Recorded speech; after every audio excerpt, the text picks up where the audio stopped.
అమ్మయ్యా, నువ్వు సమయానికి వచ్చి డోర్ కొట్టావు. లేకపోతే ఆవిడతో సంసారం మొదలెట్టేవారా? చిచి, నేను ఎటువంటి వాడినా నీకు తెలీదా? చాలండి మీ నాటకాలు.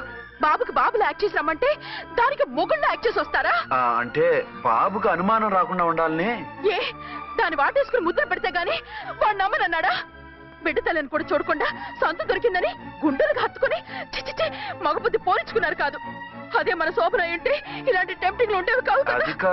నన్ను ముట్టుకోకండి, వెళ్ళి డెటాల్తో శుభ్రంగా స్నానం చేసి రండి. అలాగే.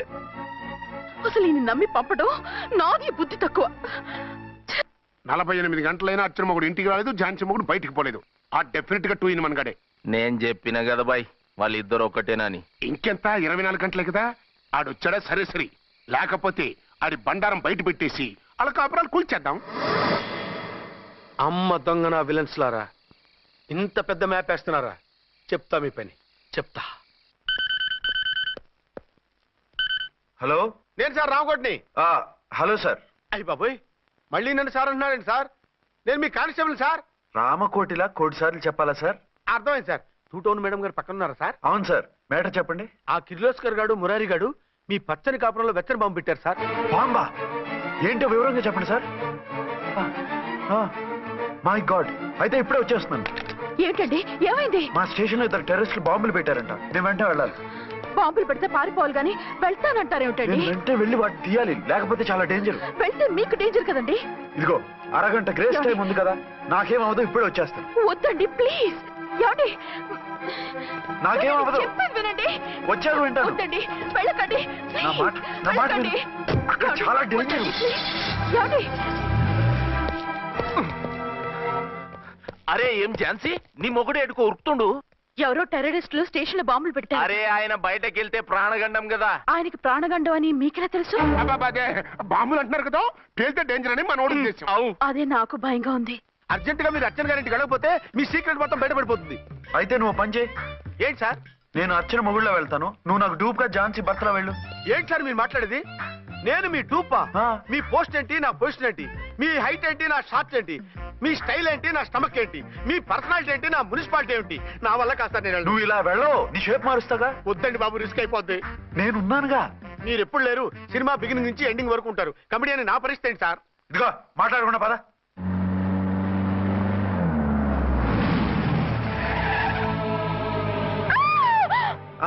భయపడకండి.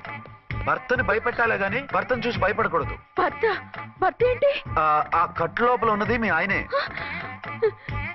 ఏమైంది ఆయనకి? పోలీస్ ప్రాణాలు కాపాడడం కోసం ఆయన సొంత చేతులతో బాంబులు తీసి పరిగెత్తుంటే అవి కాస్త పేలిపోయాయి. వద్దు వద్దు అంటుంటే కూడా వినకుండా వెళ్ళారు.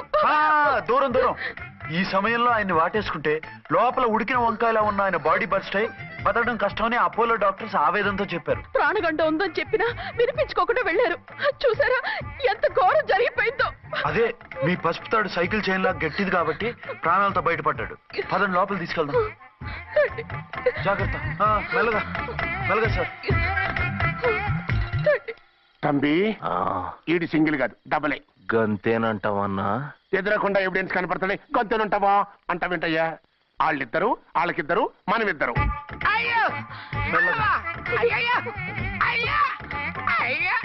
నెమ్మదిగా పడుకోండి సార్. మీరెళ్ళి ఫ్యాన్ తీసుకోండి. రేయ్ రాంకోటి, నువ్వు లేకుండా అలాగే 4 రోజులు పడుకో. మరి తిండేలా సార్? నిన్ను చూడడానికి వచ్చినప్పుడు నేను పెడతానులే. Don't worry sir, don't worry. జాగ్రత్తగా చూసుకోండి. థ్యాంక్స్ అండి. ఏమండి, బాబుకి ఎలా ఉంది? మిమ్మల్ని కలవరిస్తున్నాడు. రే రామ్మరా. బాబుకు జ్వరం తగ్గే వరకు మీరు బయటకు వెళ్ళడానికి వీల్లేదు. అలాగే. నా డ్యూటీ వేరే వాడికి వేసి వచ్చాను. ఇంతలో 2 టౌన్కి వెళ్ళాల్సిన పని లేదు. అలేగాడు బాంబు పేలినా బతికిపోయిండు. గట్టి విన్నావు. నా మరదలు నేను ఎట్టయినా పెళ్లి చేసుకోవాలి. ఏదైనా ఐడియా ఉంటే చెప్పానా? ఆడు బలంగా ఉంటే మనల్ని బాధ వదిలిపెడతాడు. ఇప్పుడు ఆడు బాంబు దెబ్బకి 90% చచ్చాడు. మిగిలిన 10% ప్రాణం మీద మనం 2 దెబ్బలు కొట్టాం అనుకో, పూర్తిగా చస్తాడు. ఆ తర్వాత నీ మరదలు నువ్వు పెళ్లి చేసుకోవచ్చు. అయితే పద, వాడిని ఎత్తుకొచ్చి కథం చేద్దాం.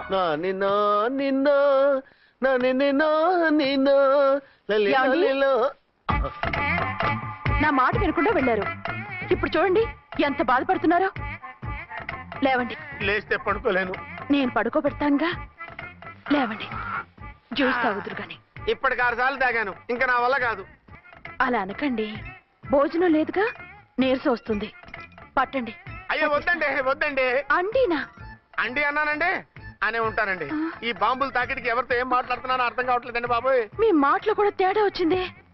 అదండి బాంబింగ్ ఎఫెక్ట్ అండి. మూతి పగిలి 4 ఖర్చుకున్నాను. అయ్యో, మీకేదైనా అయితే నాకు దిక్కెవరు? ఆయనే, ఇంకెవరు? ఆయనెవరు? ఆయనంటే దేవుడు, దేవుడు. సర్లే, పట్టండి. ఏంటలా వణుకుతున్నారు? పైనుంచి కిందకి ఎర్తవుతుంటే వణకుండా ఎలా ఉంటాను? నాకు అసలే సహనం తక్కువ. కాస్త దూరంగా ఉండండి. సారీ, సారీ అండి, సారీ అండి. ఇంతటి దానికి సారీ ఎందుకండి?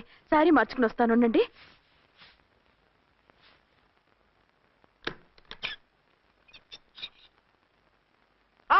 వద్దు, వద్దు, వద్దు, వద్దు. ఏంటండి, ఏమైంది? నా ఎదురుగా బట్టలు మార్చుకోవద్దు, నేను తట్టుకోలేను.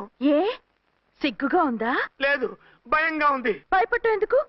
నేను అందంగానే ఉంటానుగా. అందుకే భయపడేది. అయ్యో, భయం ఎందుకు? నేనేం పరాయిదాన్ని కానుగా. ఇదిగో, మీరు ఇలా ప్రొసీడ్ అయిపోతే మా గురువు గారికి నేను అన్యాయం చేయాల్సి వస్తుందండి. గురువా? గురువెవరు? అదేనండి డాక్టర్ గారు. ఈ కట్లిప్పేవరకు నన్ను స్టార్ట్ టీవీ కూడా చూడొద్దన్నారండి. మీరు సైడ్కి వెళ్ళి మార్చుకోండి, లేకపోతే నేను ఎమోషన్ అయిపోతాను. అదా మీ భయం? అయితే ఉండండి. థ్యాంక్స్. అమ్మయ్యా, ఈ గంటకి గండం గట్టెక్కింది నాయనా. ఇలాంటి టైప్ సీన్లు ఉన్నాయని తెలిస్తే నేను చచ్చినా వచ్చి ఉండేవాడిని కాదు.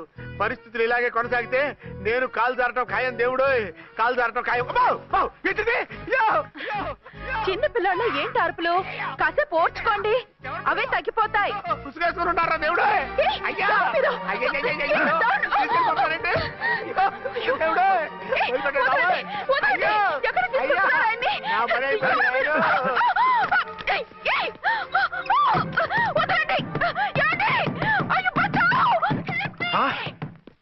ఏంటో కేకలు?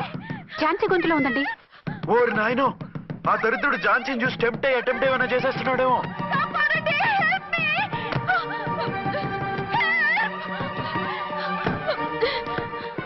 ఏంటి ఝాన్సీ, ఏమైంది? మా ఆయన కిడ్నాప్ చేసి తీసుకెళ్ళిపోతున్నారండి. ఎవరు? ఏమో తెలియదు, కాపాడండి. ఓరి నాయనో. బారసాలకు ముందే ఝాన్సీ నా వైఫ్ అని ఫిక్స్ అయిపోతే సడన్ గా హస్బెండ్ అయిపోయి దాన్ని బెడ్ ఎక్కేద్దామని చూస్తున్నావురా?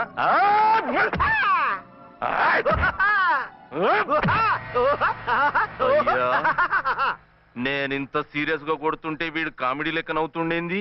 ఈడి ఏడిపే ఇలా లాఫింగ్ టైప్ లో ఉంటదేమో. ఇంకో 2 రౌండ్లు వేసుకో. వేసుకో, వేసుకో, వేసుకోరా బాబు.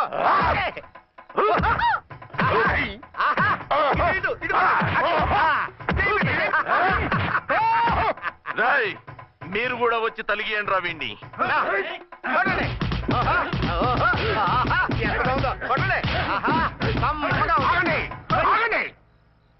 ఈడు ఎందుకు ఏడవకుండా నవ్వుతున్నాడో నాకు ఇప్పుడు అర్థమైంది. ఎందుకు? డల్ల పరుపు మందాన బ్యాండేజ్ చుట్టుంటే దెబ్బ ఎలా తగులుతుంది? గదా సంగతి. అదే. రేయ్, కట్లు మొత్తం ఇప్పి కొట్టుర్రా వీణ్ణి. వద్దు, వద్దు, కట్లు మాత్రం ఇప్పొద్దు. ఏ లోపట బట్టలు లేవా? డ్రాయర్ కూడా లేదు. ఏం పర్లేదు, మేము మగాళివే కదా. ఇప్పండి రా. వద్దు, వద్దు బాబాయ్, కట్లు వద్దు, కట్లు వద్దు, బాబాయ్, కట్టిపోతున్నారు బాబాయ్. బాబా, ఏంటిది? రక్షించండి సార్, నన్ను రక్షించండి సార్.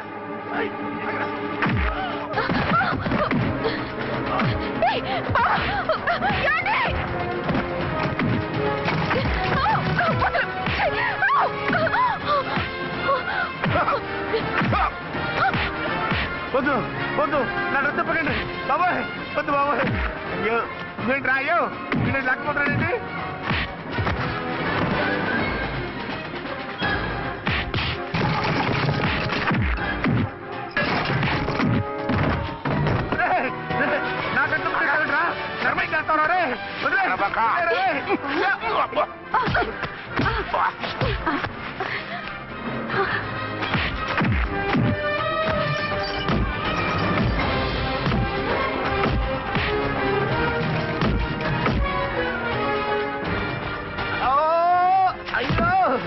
అయ్యో సార్,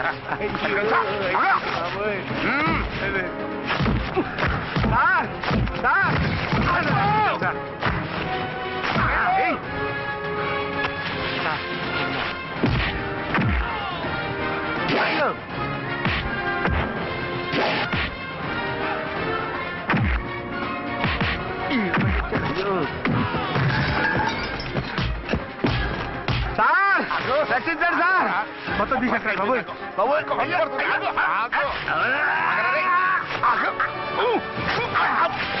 మళ్ళీ స్లిప్ అయిపోయాడు నాయన. సార్ సార్ రక్షించండి సార్. సార్ రక్షించండి సార్.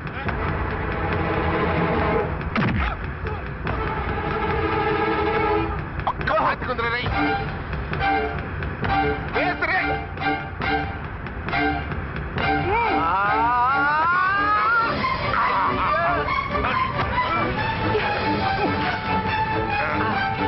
గొంతులు చచ్చిపోతాను. చచ్చిపోతానయ్యా. కాపాడండి సార్. సార్ త్వరగా రండి సార్. రండి సార్. అయ్యా అయ్యా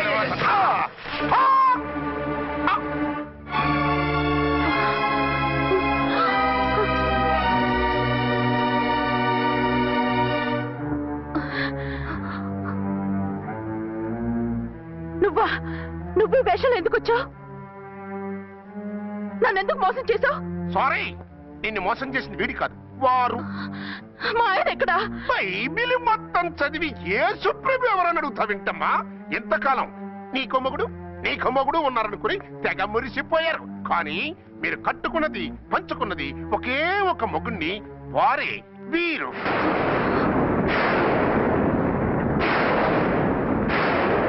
బాబు, ఆవిడ మీకేమవుతుంది? ఆవిడ మా ఆవిడే. ఆవిడ ఆవిడ మా ఆవిడే. విన్నారుగా లేడీస్? ఈ సీన్ లో ఇక మన పని అయిపోయింది. ఇప్పుడు వన్ డే మ్యాచ్ మొదలవుతుంది. టాస్ వేసుకుని ఎవరు బౌలింగ్ చెయ్యాలో ఎవరు బ్యాటింగ్ చెయ్యాలో వాళ్ళే డిసైడ్ చేసుకుంటారు. మనం గ్యాలరీలో కూర్చుని మ్యాచ్ చూద్దాం. పద. ఎందుకింత మోసం చేశారు? ఎందుకింత ద్రోహం చేశారు? నేను ఎవరిని మోసం చేయలేదు, ఎవరికి ద్రోహం చేయలేదు.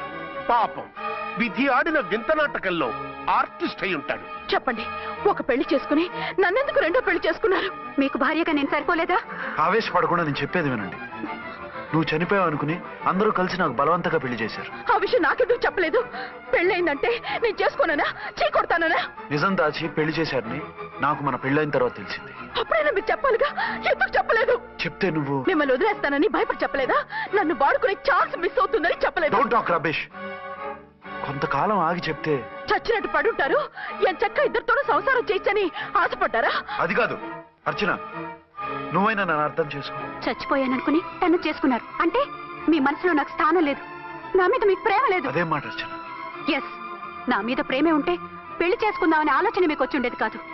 మరో పెళ్లి చేసుకోరు. నేను చెప్పేది విను. నన్ను ముట్టుకోకండి. ఏ రోజైతే తన మెళ్ళో తాళి కట్టారో ఆ రోజే మన బంధం తెగిపోయింది.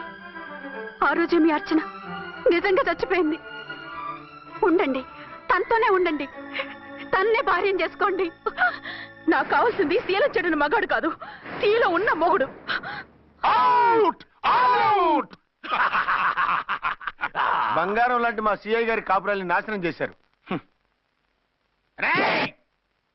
వచ్చే సినిమాలో హీరోగా పుట్టి మీ ఇద్దరి అంతు చూస్తాను. ఖబర్దార్. ఏమ అర్చన, ఏమిటి నువ్వు చేసిన పని? మాట్లాడుకో, నీకు మాట్లాడే అర్హత లేదు. నేను నీ తల్లినే. కూతురి మొగుడికి రెండో పెళ్లి చేసిన నువ్వు తల్లివా? నాకు సవతిని తెచ్చిపెట్టిన నువ్వు తల్లివా? తల్లివైతే నీ అల్లుడికి మళ్ళీ పెళ్ళెందుకు చేశావు? నువ్వు చచ్చావని అతను కుమిలిపోతుంటే చస్తాడేమని భయపడి పెళ్లి చేశానే. ఏం తప్ప? ఖచ్చితంగా తప్పే. నాకే కన్నొక్కరా కాలొక్కరా, నాలో ఏ లాభం ఉందని, ఏం తక్కువ అని రెండో పెళ్లి వాడికి రెండో పెళ్ళంగా పడి ఉండాలి. అంటే జీవితాంతం మొగుడు లేకుండా బతుకుతావా? మొగతోడు లేకుండా ఉంటావా? ఏ మొగుడు లేకుండా బ్రతకలేనా? ఆడదానికైనా మొగుడు అవసరం, మగాడికి పెళ్ళ అవసరం లేదా? నేను ఇంకో మొగాడిని చేసుకుంటే అతను సహిస్తాడా, భరిస్తాడా? నోర్మై, మగాడికి ఆడదానికి పూలిగెట్టు. మగాడికి ఏమైనా కొమ్ములున్నాయా? స్పెషల్ గా పైనుండి ఊడి పడ్డాడా? వాళ్ళు తినే ఉప్పు కారమే మేము తింటున్నాం. వాళ్ళ ఒంట్లో రక్తమే మా ఒంట్లోనే ప్రవహిస్తోంది. అది కాదమ్మా, మొగుడిని వదిలేసిన ఆడదాన్ని నీచంగా చూస్తారు, చులకన చేస్తారు. పెళ్ళాన్ని వదిలేసిన మొగుడిని గౌరవించి హారతలు పడతారా? అతను నిన్ను వదిలేయాలనుకోవడం లేదు, నిన్నే కావాలనుకుంటున్నాడు. అతను కావాలనుకుంటున్నది భార్యని కాదు, ఆడదాన్ని. అంటే దూరం చేసుకుంటావా? లేకపోతే దగ్గరే ఆత్మాభిమానం చంపుకొని కాపురం చేయమంటావా? 3 ముళ్ళు 7 అడుగులు 4 గోడలు, ఇవే ఆడదానికి హద్దులని పడుండమంటావా? దాని పక్కనో రాత్రి నా పక్కనో రాత్రి పడుకునే మనిషిని నా మొగుడిని అనుకోమంటావా? నేను సత్తినా సవతినా లేక సానినా? ఏ అర్థం చెప్పుకొని ఏ హోదాతో అతనితో ఉండమంటావు? పరాయి ఆడదానికి దక్కినవాడు నా మొగుడు కాదు. అంటే ఏమిటో? ఆ మొగుడిని వద్దనుకుంటాను, విడాకులు తీసుకుంటాను.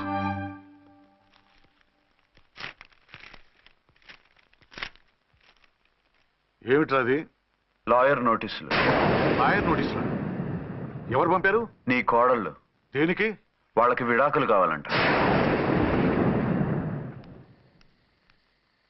నువ్వెందుకురా బాధపడతావు? సిగ్గు ఎగ్గు లేకుండా విడాకుల కోసం కోర్టుకెక్కినందుకు వాళ్ళు బాధపడాలి. నీలాంటి మంచి మొగుడిని దూరం చేసుకుంటున్నందుకు వాళ్ళు ఏడవాలి. మీసం లేని వాళ్ళు వాళ్ళకి అంత పట్టుదల రోషం ఉన్నప్పుడు మీసం ఉన్న మగాడివి నీకెంత ఉండాలరా? వాళ్ళకి నువ్వు అక్కర్లేనప్పుడు నీకు వాళ్ళు అక్కర్లేదు. ఇంతకాలం నువ్వు చెప్పింది నేను విన్నాను, ఇప్పుడు నేను చెప్పింది నువ్వు వినాలి. మొగుడిని వదిలేసిన వాళ్ళకి మొగుడు దొరకలేమో కానీ పెళ్ళాం వదిలేసిన మొగుడికి 1,00,000 మంది దొరుకుతారు. నువ్వు మళ్ళీ పెళ్లి చేసుకో. అప్పుడు గాని జనం నేల మీద ఉయ్యరు. ఊహించుకుని పనిచేసింది వాళ్ళురా. నువ్వు వాళ్ళని మర్చిపోలేక జీవితాంతం నరకలు పీస్తుంటే చూసి ఆనందించాలని వాళ్ళ ప్లాన్. నువ్వు మళ్ళీ పెళ్లి చేసుకుంటే ఆ కుక్కలు చెప్పుతో కొట్టినట్టు అవుతుంది. అంటే ప్రతీకారం కోసం పెళ్లి చేసుకోమంటావా? లేకపోతే ఇంకా వాళ్ళకి మొగుండని వాళ్ళ ఫోటోలు పట్టుకుని కుళ్ళి కుళ్ళి ఏడుస్తావా? ఒక్కసారి చేసిన తప్పుకే నరకం అనుభవిస్తున్నాను. మళ్ళీ జీవితంలో అటువంటి పొరపాటు చేయను. పోనీ చెయ్యని పొరపాటు చెయ్యి, కొత్త వాడు చేసుకో.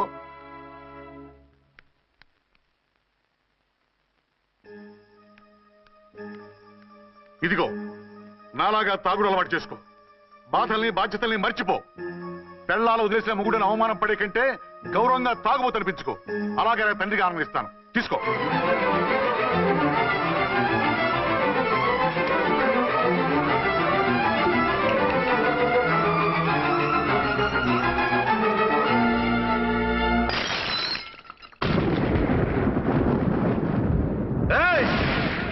అర్చన, ఝాన్సీ, బయటికి రండి. రండి.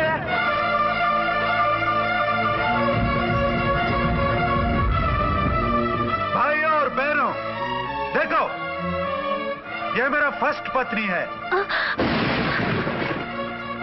ఇది నా సెకండ్ పత్ని. ఏంటి ఆ లుక్లు? తాగొచ్చానా? నేను తాగలేదే, మీరే తాగించారు. తేగేదాకా తెచ్చారు, తాగేదాకా తీసుకొచ్చారు. నాకు విడాకులు ఇస్తారు. మనది పెళ్ళా పేకాట? ఆడినంతసేపు ఆడి మధ్యలో మిడిల్ డ్రాప్ చేయడానికి. అసలు నేను మీకేం ద్రోహం చేశాను? నువ్వు తిరిగి రాగానే on the spot first night cancel చేసుకుని నీ దగ్గర పరిగెత్తు రావడవా? ఇంకో మగాడు ఎవడైనా అయితే అలా వచ్చేస్తాడా? చెప్పను, ఛాలెంజ్. నువ్వు చచ్చావు అనుకుని పిచ్చి వెదవలా తయారయ్యాను. కళ్ళు పూసుకుంటే కళ్ళలోకి వస్తున్నావని కంటికి నిద్ర లేకుండా కడుపుకి తిండి లేకుండా గడిపాను. చచ్చి నీ దగ్గరగా వద్దాం అనుకున్నాను. కానీ నా కన్న తల్లిని మర్చిపోలేక తాగుడికి అలవాటు పడ్డ మా నాన్న నా జీవితంలో నీ జీవితం కాకూడదురా, భార్య లేని లోటేంటో నేను చవి చూశాను. మళ్ళీ పెళ్లి చేసుకోరా అని బలవంతం చేస్తే చచ్చి కన్న తండ్రిని ఏడిపించలేక బతికి దీన్ని పెళ్లి చేసుకున్నానే తప్ప దీని రంగు పొంగు చూసి వెర్రెత్తి కాదు. అది నేరమా, పాపమా? ఏమే ఈ ఏటి మేటి సౌత్ ఇండియన్ పతివ్రత, నీ సంగతి ఏమిటే? సెకండ్ హ్యాండ్ మొగుడు దొరికాయండి షేక్ అయిపోతున్నావా? ఇంతకు ముందు నేను ఎప్పుడైనా తాగానా? నేను తాకానా? కామం కళ్ళకెక్కి నీతో మంచం ఎక్కానా? మజా చేశానా? పెళ్ళైన తర్వాత కూడా నిన్ను పతివ్రతలా బతకనిచ్చాను కదే. నేనే దుర్మార్గుడిని అయితే, ఆడదాన్ని అవసరంతో ఏడ్చేవాడిని అయితే ఎప్పుడో నిన్ను చెడిపోయేదాకా చెడగొట్టేవాడిని. కానీ ఎందుకు అలా చేయలేదు? ఎందుకు నీది తప్పలేదు? భార్యగా అర్చన నాలో బతికుంది కాబట్టి. నిజం చెప్పలేదు అని చెప్పుకోవచ్చిన మేకలా గించుకుంటున్నావు. ఎందుకు చెప్పలేదో తెలుసా? నా కూతుర్ని ఎవరు చేసుకోవడం లేదు, రెండో పెళ్ళంటే వద్దంటుంది అని మా బాబు దగ్గరకు వచ్చి ఏడిస్తే నాకు అబద్ధం చెప్పి నీకు తాళి కట్టించారే. 20 ఏళ్లుగా కనీ పెంచిన నీ అబ్బే నీకు నిజం చెప్పినప్పుడు నేనెందుకు చెప్పాలి?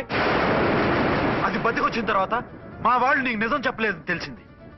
అప్పుడు నాకు ఇదివరకే పెళ్ళయింది, చచ్చింది అనుకున్న నా పెళ్ళం తిరిగి వచ్చిందని నీకు చెప్తే గుండె పగిలి చేస్తావని నీకు చెప్పలేదే. నువ్వంటే నా ఆల్ ఇండియా పతివ్రత 9 నెలలు లంకలో ఉండొచ్చిన సీతని అగ్ని ప్రవేశం చేయమన్నాడా రాముడు? ఎవడో వెదవ కూత కుషాడిని కడుపుతో ఉన్న తన పెళ్ళాన్ని అడవులోకి పంపించాడు. అదే రాముడు, నీ ఫేవరెట్ గాడ్. నువ్వు అడ్రస్ లేకుండా 25 నెలలు ఎక్కడికో పోతే ఎక్కడున్నావు, ఏం చేశావు, ఎవరితో ఉన్నావు అని అడిగారా? లేదు. అనుమానించానా? లేదు. వాయ్? భార్య అంటే ప్రేమ, భార్య అంటే నమ్మకం, భార్య అంటే విశ్వాసం. ఆ రాముడు గ్రేటా, నీ మొగుడు గ్రేటా? చెప్పవే, చెప్పు. ఆ రాముడిని దేవుణ్ణి చేసి గుళ్ళో కూర్చోబెడితే నన్ను రాయించేసి రోడ్డు మీదకి విసిరేస్తావా? పేరుకు పెళ్ళానివే గాని నిన్ను అమ్మకన్నా ఎక్కువగా ప్రేమించానే. నువ్వు కనీసం ఆ బిడ్డకిచ్చే విలువ కూడా ఇవ్వలేదు కదే తల్లి. ఇద్దరు భార్యలకి న్యాయం ఎలా చేయాలో తెలియక కుమిలిపోయా. మీ ఇద్దరికి నిజం తెలిస్తే ఏమైపోతారో అని భయపడ్డాను.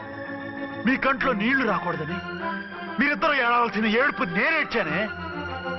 ఇంత చేస్తే మీరు నాకు విడాకులు ఇస్తారా? అసలు మీరిద్దరు పొజిషన్లోకి రండి, రండి. నన్ను వద్దని మీరిద్దరు వదిలేస్తే వచ్చి మీ కాళ్ళ మీద పడతారనుకున్నారా? నెవర్. అవును, నన్ను వద్దనుకున్నప్పుడు నేను కట్టిన మంగళసూత్రాలు మాత్రం ఎందుకు? సేఫ్టీగా వాటిని అలాగే ఉంచుకుని మాజీ భార్యలుగా హ్యాపీగా బతుకుదాం అనుకుంటున్నారా? నో, మీకు ఆ ఛాన్స్ ఇవ్వను. తాళి ఉన్న పెళ్ళాలుగా కాదు, తాళి తెగిన భార్యల్లా, మొగుడు చచ్చిన విధవల్లా మీరు తెల్ల చీరలు కట్టుకునేట్టు చేస్తాను. విడాకులు ఇవ్వకుండా మిమ్మల్ని విడాకులు చేస్తాను. జీవితాంతం కుళ్ళి కుళ్ళి కుళ్ళి ఏడ్చేలా చేస్తాను. బాయ్. ఆగండి. ఏ, నేను చావడం కూడా నీకు ఇష్టం లేదా?